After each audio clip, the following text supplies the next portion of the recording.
Halo semuanya, perkenalkan nama saya Kamala Putri dengan NIM 2316220014 dari kelas akuntansi online malam. Hari ini saya mempresentasikan poin-poin dari mata kuliah manajemen bisnis dari manajemen sampai controlling. Yang pertama ada manajemen. Manajemen sendiri berasal dari kata bahasa Inggris yaitu to manage yang artinya mengurusi. Nah, ada berbagai definisi manajemen dari berbagai literatur. Yang pertama, ada manajemen sebagai suatu proses. Yang kedua, manajemen sebagai suatu kolektivitas manusia. Yang ketiga, manajemen sebagai ilmu dan seni. Manajemen suatu proses. Menurut Stoner, manajemen adalah suatu proses perencanaan, pengorganisasian, kepemimpinan, dan pengawasan usaha-usaha dari anggota organisasi dan sumber-sumber organisasi lainnya untuk mencapai tujuan organisasi. Yang kedua, manajemen suatu kolektivitas, yang artinya suatu kumpulan orang yang bekerja sama untuk mencapai tujuan bersama. Kumpulan orang-orang ini menunjukkan adanya tingkatan kepemimpinan. Yang pertama ada pemimpin atas, menengah, dan bawah. Dan pendapat ini dikemukakan oleh Henry Fayol. Yang ketiga adalah manajemen suatu ilmu dan seni.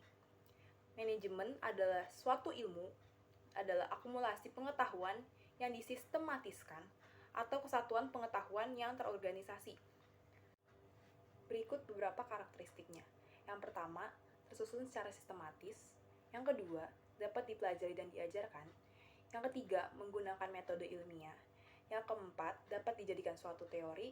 Yang kelima, objektif dan rasional. Seberapa pentingnya sih manajemen?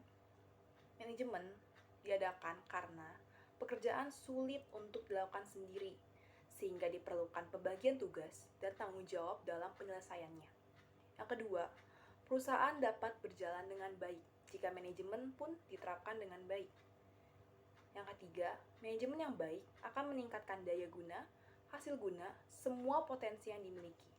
Yang keempat, manajemen yang baik akan mengurangi pemborosan. Pemborosan apa saja? Pemborosan tenaga manusia maupun biaya. Yang kelima, mampu memanfaatkan 6M. M yang artinya man, money, material, market, machine, dan method dengan maksimal. Yang keenam, pencapaian tujuan secara teratur. 7. Mendorong kemajuan dan pertumbuhan secara berkesinambungan. Fungsi manajemen ada apa saja? Yang pertama planning. Planning itu artinya perencanaan. Organizing artinya pengorganisasian. Actuating. Actuating itu artinya mengajak. Yang keempat ada controlling, yang artinya pengawasan atau pengendalian. Berikut fungsi-fungsi manajemen. Yang pertama ada planning, perencanaan. Perencanaan adalah proses dasar yang digunakan untuk memilih tujuan dan menentukan cakupan pencapaian. Merencanakan berarti mengupayakan penggunaan sumber daya manusia atau human resource, sumber daya alam, natural resource, dan sumber daya lainnya, yaitu other resources, untuk mencapai suatu tujuan. Fungsi perencanaan ada apa saja? Yang pertama what, why, where, who, when, dan how. Yang pertama ada what. Apa tujuan yang hendak dicapai dari perusahaan itu sendiri? Yang kedua, why. Kenapa hal tersebut bisa menjadi tujuan perusahaan? Yang ketiga ada where, di mana lokasi yang tepat untuk mencapai tujuan itu sendiri. Yang keempat, who. Siapa saja orang yang tepat dalam melakukan pekerjaan-pekerjaan itu. Yang kelima, when. Kapan pekerjaan atau tujuan itu harus diselesaikan. Yang keenam, ada how. Bagaimana cara melakukannya agar tujuan perusahaan itu sendiri bisa dapat tercapai. Apa sih tujuan adanya perencanaan? Yang pertama, mengantisipasi dan beradaptasi dengan kemungkinan yang terjadi. Karena setiap perusahaan mempunyai tantangannya masing-masing. Maka dari itu, adanya perencanaan untuk mengantisipasi kesalahan atau tantangan yang akan terjadi ke depannya. Yang kedua, menghindari berbagai potensi terkait adanya tumpang tindih dan pemborosan. Yang ketiga, menetapkan suatu standar tertentu karena setiap perusahaan mempunyai SOP-nya masing-masing, yaitu standar operasional pekerjaan. Fungsi yang kedua adalah pengorganisasian, yaitu organizing. Organizing adalah proses penyusunan struktur organisasi yang sesuai dengan tujuan organisasi sumber daya yang dimilikinya, dan lingkungan yang melingkupinya. Nah, organizing sendiri mempunyai dua aspek. Yang pertama, departementalisasi dan pembagian kerja. Departementalisasi sendiri mempunyai 5 bentuk.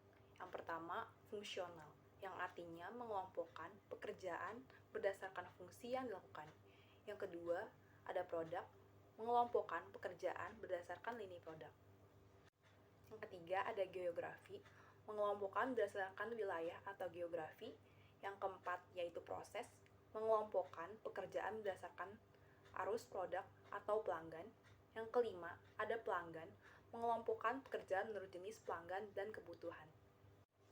Berikutnya, apa saja tujuan pengorganisasian? Yang pertama, membagi pekerjaan yang akan diselesaikan. Maka dari itu, setiap perusahaan mempunyai divisi-divisinya masing-masing atau bagian-bagiannya masing-masing.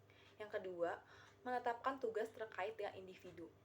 Nah, di setiap divisi atau setiap bagian tersendiri, itu mempunyai beberapa orang, dan orang-orang tersebutlah yang akan mengerjakan tugas-tugas untuk mencapai tujuan dari divisi tersebut. Yang ketiga, mengkoordinasikan berbagai tugas organisasi.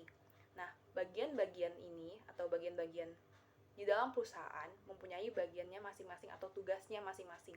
Seperti contoh finance dan human resource.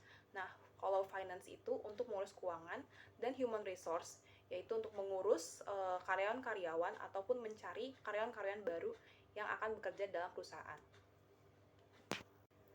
Selanjutnya ada proses organisasi. Yang pertama, proses komunikasi. Proses komunikasi sendiri mempunyai berbagai macam proses komunikasi. Yang pertama, komunikasi ke bawah. Komunikasi ke bawah contohnya adalah manajer yang mengkoordinasikan atau briefing kepada bawahan-bawahannya mengenai pekerjaan yang akan dilakukan hari ini. Yang kedua, komunikasi ke atas. Contohnya adalah manajer yang membuat laporan kepada para atasan atau para direktur. Yang ketiga, ada komunikasi horizontal. Komunikasi horizontal ini maksudnya adalah komunikasi antar sesama staf. Yang keempat, komunikasi diagonal. Dan yang kedua, proses pengambilan keputusan. Tiga, proses evaluasi kerja.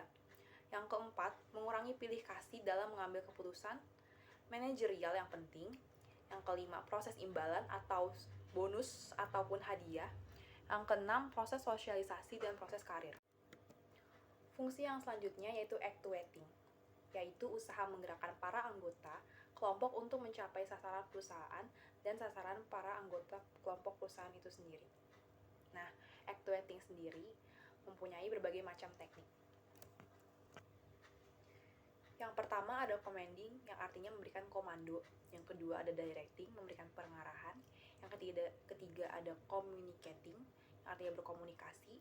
Yang dimaksud adalah setiap informasi perusahaan harus segera langsung disampaikan. Yang keempat ada stimulating, mempengaruhi untuk melakukan tugas dengan baik. Selanjutnya ada coordinating, mengkorelasikan agar tidak terjadi kekacauan dalam bekerja. Selanjutnya ada leading, yang artinya itu memimpin. Yang terakhir ada motivating, yang artinya memotivasi. Fungsi yang terakhir yaitu ada controlling atau pengendalian. Adalah suatu proses aktivitas yang sangat mendasar sehingga membutuhkan seorang manajer atau supervisor untuk menjalankan tugas tersebut. Tujuan dari controlling adalah menjamin lancarnya pekerjaan dan tercapainya suatu sasaran organisasi. Mengapa pengendalian begitu penting? Yang pertama, ada perubahan lingkungan organisasi. Karena adanya perubahan lingkungan, pasti muncul inovasi-inovasi baru yang harus menyesuaikan dengan perubahan lingkungan tersebut. Yang kedua, ada peningkatan kompleksitas organisasi. Semakin besar organisasi perlu controlling yang lebih ketat lagi. Yang ketiga, ada kesalahan-kesalahan. Adanya pengendalian untuk mendeteksi kesalahan-kesalahan sebelum kritis atau sebelum sampai kepada konsumen. Yang terakhir ada kebutuhan manajer untuk mendelegasikan wewenang. Penyebab adanya pengendalian. Yang pertama ada penurunan pendapatan, penurunan kualitas pelayanan, ketidakpuasan pegawai, berkurangnya kas perusahaan, tidak terorganisasi pekerjaan dengan baik. Yang terakhir, biaya yang melebihi anggaran. Ada beberapa tipe-tipe pengendalian. Yang pertama, belum dilaksanakan, yaitu maksudnya adalah pengecekan bahan baku dan mesin. Apakah mesin tersebut masih bisa digunakan Apakah bahan baku yang digunakan itu layak untuk dijadikan produk? Yang kedua adalah sedang dilaksanakan. Produksi berjalan, tetap harus melakukan pengecekan. Dan yang ketiga adalah setelah dilaksanakan. Apakah produk yang sudah diproduksi tidak ada defect ataupun kecacatan? Sekian presentasi rangkuman dari saya, dari materi manajemen sampai pengendalian. Jika ada kekurangan ataupun kesalahan dalam berkata-kata, kurang lebihnya saya mohon maaf. Terima kasih.